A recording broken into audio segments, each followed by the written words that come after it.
Me zanima za nogomet, ste spremljali včeraj, ste navijali?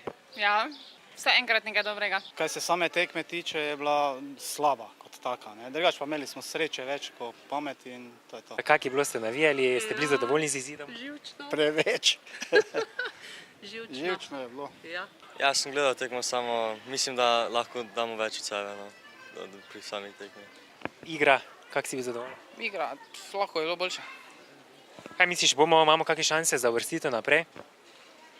Mogoče, samo proti Američanom bolj težko. Ja, s temi 3 točkami imamo, je pa dejansko dvakrat tako slabo ne moramo igrati. Realno gledano verjetno ne, želimo pa. A se vam zdi, da se bo Slovenija uvrstila naprej, da bo še premagala ostale dve države? Imamo tako strašno željo, da bi se, upamo, da se bo, no. Upamo. Najbolj. Ja. Proti Ameriki mislim, da lahko neodločeno igramo, samo bo pa težko. Moramo najboljši nogomet, to kar smo proti Rusiji pokazali, šprint od prve minute, pa se bo pokazalo, kaj znamo. Jaz bom rekel, da šanse so, je pa tudi odvisno vse od teh sodnikov, kako bodo sodili, če ne bojo seveda proti nam. Zdaj tale je pokazal neko avtoriteto, da tudi proti Sloveniji je pač upal pokazati drugega rumenega, ki seveda smatral sem, ker sem tudi sam sodnik, je bilo bolj tak.